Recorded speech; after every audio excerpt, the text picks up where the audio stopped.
La tempête politique déclenchée par les récentes paroles de J.D. Vance à propos de Marine Le Pen pourrait provoquer un bouleversement d'une ampleur insoupçonnée sur l'échiquier international. Imaginez un instant les répercussions si, après la dénonciation publique du « cordon sanitaire », les relations entre Washington et plusieurs capitales européennes se dégradaient au point de perturber des secteurs essentiels. Nous parlons ici d'un possible déséquilibre institutionnel dans des pays clés de l'UE, d'une perte de confiance envers leur gouvernement et d'une montée spectaculaire des tensions internes. La prise de position fulgurante du vice-président américain, salué par une partie de l'opinion mais redouté par les élites, pourrait créer un effet domino qui dépasserait largement la France et secouerait la stabilité politique du continent tout entier. Ce basculement devient chaque jour plus tangible à mesure que les prises de position s'enchaînent dans les hautes sphères du pouvoir mondial. Mais qu'est-ce qui explique une telle réaction chez J.D. Vance ? Pour comprendre, il faut regarder ce que les élites européennes tentent de dissimuler, un système verrouillé où chaque mécanisme institutionnel semble conçu pour neutraliser une figure comme Marine Le Pen. Le « cordon sanitaire » dénoncé par Vance n'est pas qu'un concept politique, c'est une stratégie bien rodée qui gangrène les médias, les tribunaux et même les institutions démocratiques. En s'attaquant frontalement à cette construction opaque, J.D. Vance ne fait pas que créer un scandale, il révèle une vérité dérangeante qui bouscule l'équilibre géopolitique actuel. Cette prise de parole fulgurante s'est imposée comme l'un des moments les plus explosifs de la scène politique récente, révélant un tournant inattendu dans les rapports entre Washington et les capitales européennes. Face à l'indignation des dirigeants traditionnels, J.D. Vance a choisi de renforcer encore son message affirmant que l'exclusion systématique du RN n'était pas seulement une injustice française, mais un symptôme d'un modèle politique en décomposition. En dénonçant publiquement ce mécanisme, il a frappé au cœur des intérêts de ceux qui contrôlent depuis longtemps la vie institutionnelle européenne, exposant l'impact d'une stratégie antidémocratique qui, selon lui, étouffe la voix de millions de citoyens. La déclaration de J.D. Vance ne se limite pas à un simple discours, elle remet directement en question la solidité du système politique français, exposant une faille que les dirigeants n'avaient pas vu venir. Son attaque frontale contre l'exclusion du Rassemblement national a mis en lumière un point de rupture, une brèche dans la façade démocratique entretenue depuis des années par les élites parisiennes. En citant nommément les pratiques d'intimidation politique, les censures médiatiques et les alliances de couloir, il a ravivé un débat explosif sur la légitimité des mécanismes institutionnels actuels. Et ce choc n'est pas resté sans écho. Bruxelles s'agite, Paris s'irrite et une onde de choc traverse les chancelleries. Car si un haut responsable américain remet en cause l'intégrité démocratique d'un allié historique, c'est que l'équilibre est bien plus fragile qu'on ne le pensait. Si cette alerte lancée par J.D. Vance résonne aussi fort, c'est parce qu'elle soulève une question fondamentale. Que reste-t-il de la démocratie quand le peuple est exclu du jeu politique ? Les conséquences sont déjà visibles. Désaffection massive, colère populaire, montée de la contestation. Ce n'est pas une simple crise passagère, c'est un dérèglement profond du contrat social. Et Vance ne s'y trompe pas en ciblant le cordon sanitaire. Imposé au RN, il désigne l'origine du malaise. Car empêcher un parti soutenu par des millions de Français d'accéder aux responsabilités, ce n'est pas seulement injuste, c'est dangereux. Cela affaiblit les institutions, divise la société et ouvre la porte à des ruptures incontrôlables. Ce que Vance met en lumière, c'est l'effondrement progressif d'un modèle politique qui refuse d'entendre la voix de ceux qu'il prétend représenter. Mais ce que J.D. Vance soulève va bien plus loin qu'une simple querelle franco-française. Il révèle un engrenage inquiétant, celui d'un pouvoir qui restreint délibérément l'accès à l'expression politique comme on restreindrait des ressources vitales en période de crise. Pour Vance, priver un mouvement soutenu par le peuple d'une représentation équitable, c'est comparable à couper l'oxygène démocratique d'un pays. Ce mécanisme d'étouffement, qu'il associe au cordon sanitaire, n'est pas anodin. Il constitue selon lui une rupture volontaire avec l'héritage des Lumières. Et à ses yeux, cela ne s'arrêtera pas à la France. Si ce modèle s'exporte, d'autres nations pourraient imiter cette exclusion idéologique, créant une instabilité démocratique en chaîne à travers l'Occident. Depuis quelque temps, un glissement s'opère dans les rapports entre peuple et gouvernants, et J.D. Vance le souligne avec une acuité rare. Tandis que l'establishment s'accroche à ses privilèges, des figures émergeant des deux côtés de l'Atlantique prêtes à incarner une alternative. Le rapprochement entre Vance et Marine Le Pen ne doit rien au hasard. Il illustre une convergence de vision entre une Amérique fatiguée des faux-semblants et une France en quête de vérité. En affirmant publiquement son soutien, le vice-président américain offre un signal fort, presque stratégique. Les alliances politiques ne se construisent plus uniquement dans les salons fermés, mais à travers des valeurs partagées comme la souveraineté, la liberté d'opinion et le respect des peuples. Un tournant s'amorce et il inquiète sérieusement les puissants. Or, même au sein des institutions les plus fermées, une fissure commence à apparaître. Le message de J.D. Vance ne peut plus être ignoré. Car en dénonçant un système verrouillé, il ne fait pas que parler, il oblige les autres à écouter. À Paris, cette prise de parole a l'effet d'un électrochoc. Les vieux rouages ne sont plus adaptés aux nouvelles aspirations populaires. La rigidité des élites, leur incapacité à s'adapter aux bouleversements de société rappellent ces structures industrielles obsolètes qu'il faudrait entièrement repenser pour répondre aux besoins modernes. Vance l'a compris, sans réforme réelle, sans transformation profonde, le risque est de voir tout l'édifice institutionnel s'effondrer sous le poids de son inertie. Dans ce contexte tendu, la voix de J.D. Vance agit comme un révélateur brutal des fractures enfouies. En comparant la marginalisation politique à une forme de censure énergétique, il met en parallèle deux systèmes, l'un qui prive des citoyens de leur parole, l'autre qui prive un pays de ses ressources. Le parallèle est saisissant. Exclure le RN revient selon lui à couper la source même de l'alternance démocratique. Et comme toute rupture brutale, les conséquences se propagent. Augmentation de la défiance, perte de légitimité, affaiblissement du débat public. Vance alerte: si l'on remplace la volonté populaire par des arrangements entre puissants, alors c'est l'ensemble du tissu démocratique qui s'effondre comme une industrie fragilisée par la rupture de ses chaînes d'approvisionnement. Ce basculement politique provoqué par les mots tranchants de J.D. Vance risque de laisser des séquelles profondes dans le paysage institutionnel français. Alors que l'économie vacille, que les tensions sociales s'accumulent, l'establishment semble ignorer les signaux d'alarme. Vance lui propose une lecture claire: plus les élites s'obstinent à exclure une force politique légitime comme le RN, plus elles creusent le fossé entre gouvernants et gouvernés. Si ce déséquilibre persiste, les tensions internes ne pourront qu'exploser, affectant non seulement la cohésion nationale, mais aussi la place de la France dans l'équilibre européen. Le message est sans détour: continuer à faire semblant d'être une démocratie sans en respecter les règles, c'est prendre le risque d'un isolement politique et d'un effondrement de la confiance publique. La déclaration fracassante de J.D. Vance ne s'inscrit pas dans une logique de provocation gratuite, mais dans une stratégie bien plus large de repositionnement politique mondial. En s'attaquant frontalement aux méthodes de l'élite française, il souligne une vérité dérangeante: l'illusion de stabilité que vantent les institutions européennes est en train de se fissurer. Ce discours venu de Washington ne tombe pas du ciel. Il s'inscrit dans un climat de défiance globale, où les alliances historiques vacillent et où les peuples cherchent de nouvelles représentations. Ce que Vance a enclenché, c'est un mouvement d'onde de choc, une remise en cause frontale de l'ordre établi dont les répercussions se feront sentir bien au-delà de Paris, jusque dans les arènes internationales. Plusieurs observateurs politiques tirent la sonnette d'alarme. Les propos de J.D. Vance ont ouvert une brèche dans le discours officiel, forçant les élites à affronter une réalité qu'elles esquivent depuis trop longtemps. En mettant à nu la mécanique de l'exclusion politique, il révèle une crise structurelle bien plus vaste. Cette vérité dérangeante génère une onde de choc qui, à l'image d'un déséquilibre économique, se propage à travers toutes les strates de la société. Les citoyens se sentent méprisés, les institutions vacillent et la parole officielle perd en crédibilité. Le système déjà affaibli par des scandales judiciaires et des censures ciblées se retrouve confronté à une pression populaire grandissante, obligeant les dirigeants à reconsidérer jusqu'à la légitimité de leurs propres pratiques. Ce qui alarme aujourd'hui les stratèges politiques européens, ce n'est pas seulement le contenu du discours de J.D. Vance, mais le précédent qu'il crée. Pour la première fois, une voix institutionnelle de premier plan aux États-Unis ose briser le silence autour de la marginalisation politique en France. Et ce geste pourrait inspirer d'autres figures à faire de même. Si cette dynamique se poursuit, on assistera à un effet boule de neige où les critiques ouvertes contre le système français deviendront monnaie courante sur la scène internationale.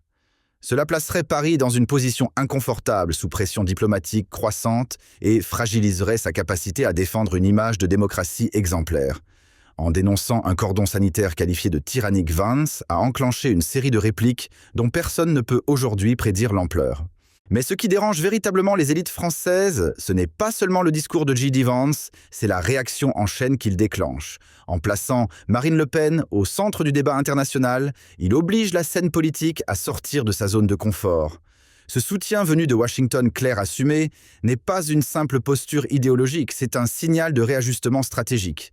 Et comme dans toute configuration géopolitique bouleversée, d'autres acteurs commencent à s'aligner. On assiste ainsi à un repositionnement silencieux. Certains diplomates européens évitent désormais de s'associer au discours de diabolisation systématique du RN. La peur d'être isolé ou d'être perçu comme complice d'un système en crise pousse les plus pragmatiques à envisager d'autres équilibres. Vance n'a donc pas seulement parlé, il a lancé un mouvement. Et dans ce jeu d'alliances émergentes, c'est Paris qui pourrait bien se retrouver sur la défensive. Ce qui se joue actuellement dépasse largement le cadre franco-américain. La déclaration de J.D. Vance agit comme un révélateur géopolitique. En soutenant ouvertement Marine Le Pen, il ne défie pas seulement les codes diplomatiques, il redéfinit les axes d'influence. Là où certains pays tentent de diversifier leurs partenariats économiques pour s'émanciper des blocs dominants, Vance lui appelle à diversifier les alliances politiques pour redonner la parole au peuple. C'est un message adressé autant à Bruxelles qu'à Berlin. L'ordre établi ne peut plus faire l'économie d'une remise en question.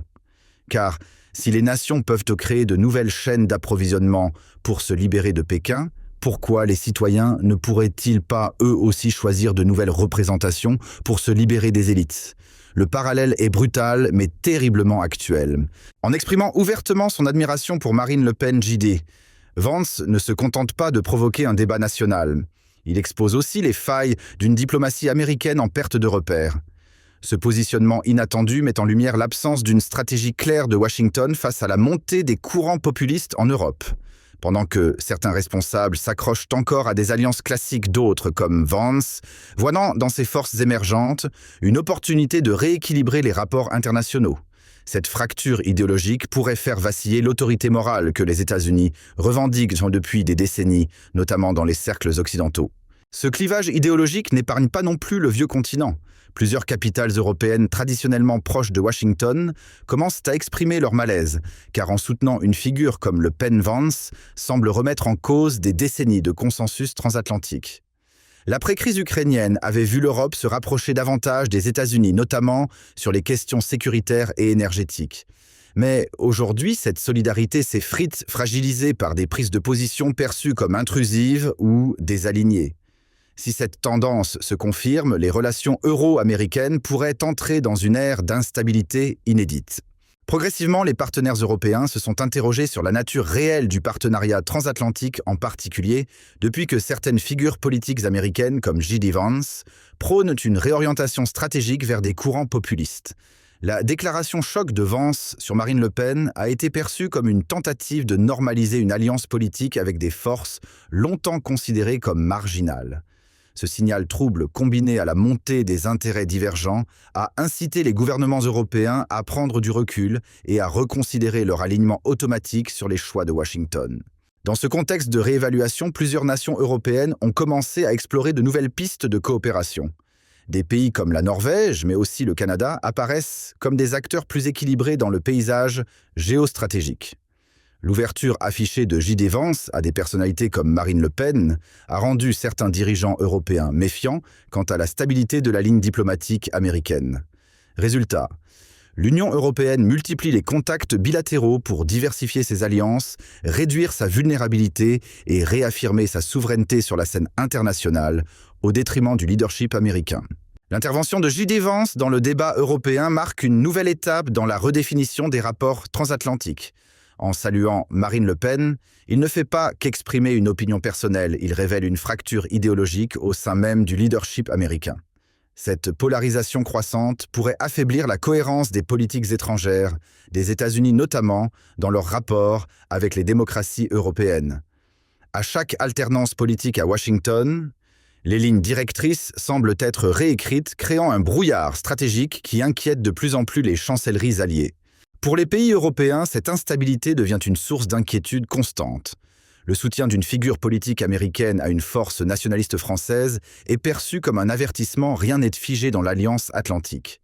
Dès lors, plusieurs États membres de l'UE accélèrent aussi leur quête de partenariats plus fiables, où les décisions ne seraient pas soumises aux caprices électoraux d'un seul pays. Le Canada, de par sa constance diplomatique et son approche pragmatique, s'impose comme une alternative de confiance dans ce paysage en mutation. Alors que J.D. Vance soulève les projecteurs sur Marine Le Pen, une question stratégique se pose. Pourquoi cette reconnaissance provoque-t-elle autant de remous en Europe? La réponse tient dans le symbole qu'elle représente. Le Pen incarne pour certains une vision souverainiste qui séduit au-delà des frontières françaises. Le soutien implicite de Vance est perçu comme un feu vert américain à des mouvements politiques jusqu'ici marginalisés. Ce changement de posture alimente une réflexion profonde parmi les gouvernements européens qui s'interrogent désormais sur la fiabilité de leurs partenaires historiques dans un monde en recomposition. Dans ce climat d'incertitude, des pays comme le Canada gagnent en légitimité diplomatique, tandis que les États-Unis projettent des signaux contradictoires. Ottawa apparaît comme une voie stable en phase avec les préoccupations globales sur la gouvernance, l'environnement et le commerce équitable. C'est cette cohérence dans les engagements qui attire les regards européens. L'appui de J.D. Vance à Marine Le Pen, au lieu de consolider l'influence américaine, pourrait accélérer la quête d'alternatives stratégiques et redéfinir les alliances sur des bases idéologiques nouvelles. Dans ce contexte mouvant, l'intérêt croissant de l'Union européenne pour des partenaires comme le Canada n'est pas un hasard. L'alignement sur des stratégies durables et stables attire l'attention surtout face à une Amérique perçue comme instable sur la scène énergétique. Et pour les États-Unis, l'enjeu est de taille. L'abandon progressif de contrats stratégiques avec l'UE pourrait provoquer une onde de choc dans les industries d'exportation, en particulier dans le secteur énergétique qui a longtemps vu l'Europe comme un client prioritaire. Une réorientation vers Ottawa pourrait redessiner la carte de l'influence économique mondiale. Mais les répercussions ne s'arrêtent pas là. L'économie américaine pourrait également subir un revers dans le secteur technologique, notamment en ce qui concerne la mobilité verte. L'Europe accélère sa transition vers l'électrique et les chaînes d'approvisionnement sont repensées. Le Canada, fort de ses ressources minières critiques, se positionne en acteur clé dans cette transition. Pendant ce temps, les États-Unis, empêtrés dans des débats réglementaires et des blocages politiques, peinent à garantir une offre compétitive. J.D. Vance, en valorisant Marine Le Pen, pourrait renforcer une dynamique de fragmentation stratégique qui isole encore davantage l'Amérique. Ce changement de cap de la part de Bruxelles révèle une stratégie assumée: réduire les dépendances critiques et bâtir un écosystème énergétique autonome. En multipliant les accords bilatéraux avec des acteurs comme le Canada, l'Union européenne restructure son avenir énergétique. Cette dynamique affaiblit progressivement la position des États-Unis en tant que fournisseur incontournable et remet en question leur rôle historique dans les échanges stratégiques transatlantiques. Mais au-delà des aspects économiques, c'est le rapport de force mondiale qui est en jeu. L'ancienne suprématie énergétique américaine pourrait s'effriter alors que d'autres nations prennent le relais. Si l'Europe parvient à établir une filière résiliente sans influence de Washington, ce serait un signal fort envoyé à la scène internationale. Et dans ce climat tendu, J.D. Vance n'a pas hésité à saluer la stratégie souverainiste de Marine Le Pen, illustrant une fracture idéologique croissante entre les deux rives de l'Atlantique. Dans ce contexte déjà tendu, une nouvelle vague de friction douanière refait surface sur le continent nord-américain, affectant directement les chaînes d'approvisionnement du secteur automobile. Les déclarations de l'administration américaine évoquent la mise en place de surtaxes pouvant faire grimper le coût des véhicules jusqu'à 3 000 $. Ce n'est pas une conséquence d'un choc exogène, mais bien le fruit d'une décision politique qui pourrait chambouler le marché intérieur. Le véritable enjeu, ce choix défensif, sera-t-il salvateur ou précipitera-t-il des déséquilibres encore plus profonds? Ces décisions s'inscrivent dans une vision protectionniste affirmée visant à relocaliser l'industrie et à relancer la machine productive nationale. Les matières premières, comme le fer et l'aluminium, deviennent alors des leviers d'influence utilisés pour contraindre les investisseurs à miser sur le « Made in USA ». Selon cette logique, frapper les importations permettrait de libérer le potentiel manufacturier américain. Et c'est justement sur cette ligne que J.D. Vance rejoint Marine Le Pen, défendre la souveraineté économique comme pilier fondamental de toute stratégie nationale. Mais tout cela soulève une contradiction majeure. L'industrie automobile aux États-Unis dépend fortement d'un maillage transnational complexe. Les composants essentiels traversent les frontières, passant par des usines au Mexique, au Canada, jusqu'en Asie. Fermer les portes du commerce reviendrait à scier la branche sur laquelle l'économie repose. En cherchant à renforcer la souveraineté industrielle, on risque de fragiliser l'écosystème entier, créant des goulets d'étranglement dans la chaîne de fabrication. Alors la vraie interrogation demeure: ces politiques nationalistes sont-elles vraiment un bouclier ou un boomerang? Les hausses de tarifs risquent de rebondir sur les consommateurs et les PME locales. Et pendant que les partenaires commerciaux se préparent à riposter, l'effet domino se fait déjà sentir. J.D. Vance, en soutenant des positions similaires à celles de Marine Le Pen, envoie un message clair. L'avenir économique se jouera sur la capacité des nations à défendre leur autonomie sans s'isoler d'un monde interconnecté. La réalité industrielle en Amérique du Nord repose sur une logique de coopération étroite. Les États-Unis ne peuvent pas ignorer que leur puissance de production repose sur des pièces essentielles conçues au-delà de leurs frontières. Que ce soit les composants électroniques venus d'usines canadiennes ou les blocs moteurs produits au Mexique, chaque véhicule américain est le fruit d'un travail transfrontalier. J.D. Vance, en pointant cette vérité structurelle, met en lumière les conséquences cachées d'une politique de rupture. Ces éléments voyagent ensuite entre les États comme un ballet logistique bien orchestré, de Windsor à Monterey, puis vers des pôles stratégiques comme l'Ohio ou le Michigan, les flux d'approvisionnement maintiennent le moteur économique en marche. Mais toute cette précision pourrait se désintégrer si des décisions unilatérales venaient perturber la fluidité. Le message de J.D. Vance est clair, en tentant de se refermer sur elle-même, l'Amérique risque de saboter le levier de compétitivité qu'elle a mis des décennies à construire. L'instauration de droits de douane supplémentaires risquerait de bouleverser l'équilibre économique établi depuis des décennies.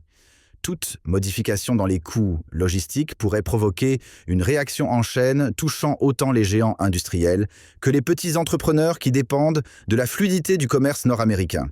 En parallèle, une réaction en miroir du Canada ou du Mexique rendrait la scène économique encore plus imprévisible, transformant une stratégie protectionniste en bombe à retardement commercial.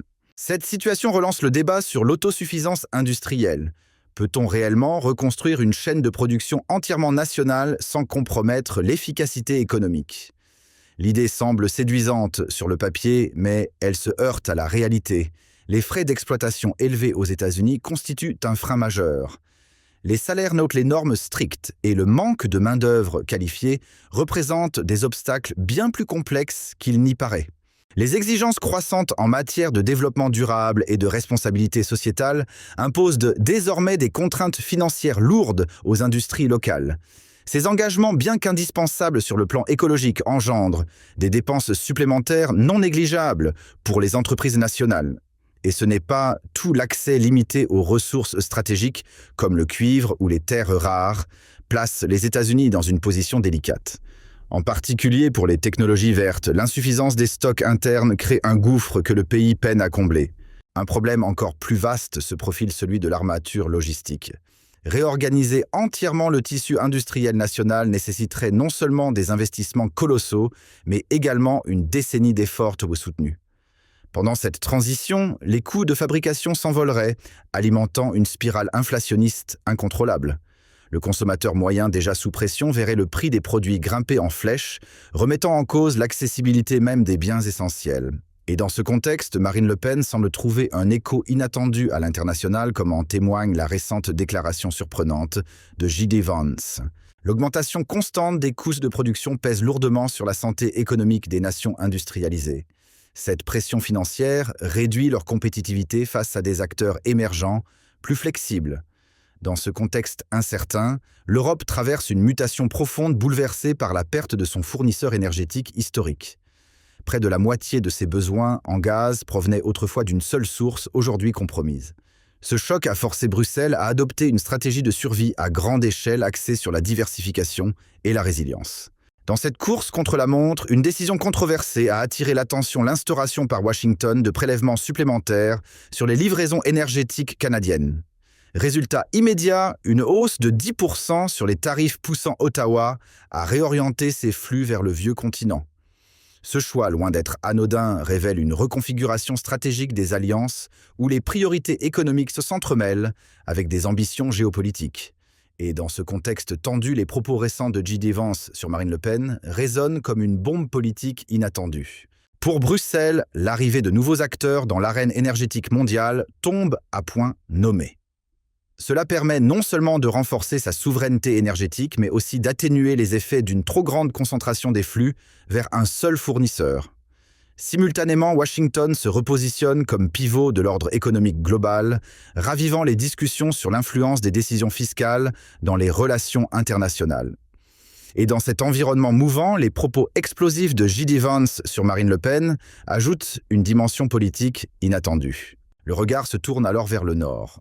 Le Canada, avec son potentiel énergétique colossal et sa gouvernance stable, devient un pilier incontournable dans la quête d'approvisionnement sûr. Parmi ses projets phares, le terminal GNL Canada se distingue comme un monstre d'ingénierie, plus de 40 milliards de dollars d'investissement, une capacité annuelle frôlant les 14 millions de tonnes, un game changer sur le marché. Ce partenariat pourrait bien redéfinir l'équilibre des forces, alors même que J.D. Vance secoue l'opinion avec sa prise de position inattendue sur Marine Le Pen. Le développement de cette infrastructure énergétique ouvre la voie à un repositionnement stratégique du Canada sur l'échiquier mondial. Bien plus qu'un simple projet industriel, il s'agit d'un levier puissant pour stimuler la croissance régionale et ancrer durablement le pays dans les grandes routes commerciales de demain. Grâce à sa position géographique bicôtière, le Canada se transforme en hub logistique capable de desservir aussi bien l'Est que l'Ouest, une force qui séduit à la fois l'Europe en quête de stabilité et l'Asie en pleine expansion. Cette capacité d'adaptation offre au Canada une marge de manœuvre précieuse face aux fluctuations de la demande internationale. Toutefois, ce nouvel équilibre n'efface pas les défis liés à l'héritage américain dans ce secteur. Pendant des années, les États-Unis ont imposé leur domination portée par une infrastructure robuste et une production massive. Aujourd'hui, alors que J.D. Vance jette un pavé dans la mare politique en évoquant Marine Le Pen, les cartes sont redistribuées sur tous les fronts, y compris celui de l'énergie. Les États-Unis, longtemps en tête sur la scène énergétique, subissent aujourd'hui un recul notable dû à l'instabilité de leur politique intérieure et à l'effet boomerang de leurs propres décisions commerciales. Pendant ce temps, leurs voisins avancent méthodiquement. Le Canada consolide sa présence en Europe tandis que le Mexique se profile comme un nouvel acteur de poids, injectant des milliards dans ses terminaux côtiers. Cette dynamique bouleverse les rapports de force et pourrait, selon J.D. Vance, faire écho à une remise en cause profonde des alliances occidentales, un terrain sur lequel Marine Le Pen n'a jamais caché ses ambitions.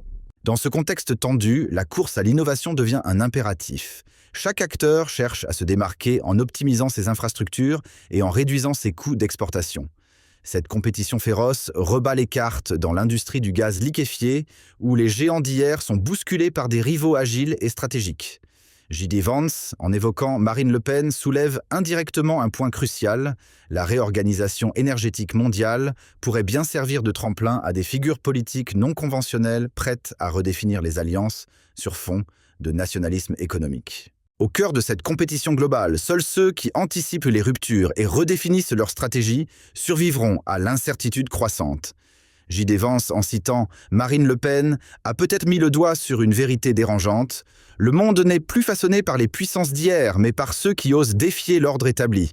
Et vous, que pensez-vous de cette vision ? Si cette analyse vous a interpellé, soutenez-nous avec un like, partagez votre avis en commentaire et abonnez-vous pour ne rien manquer de nos prochaines révélations.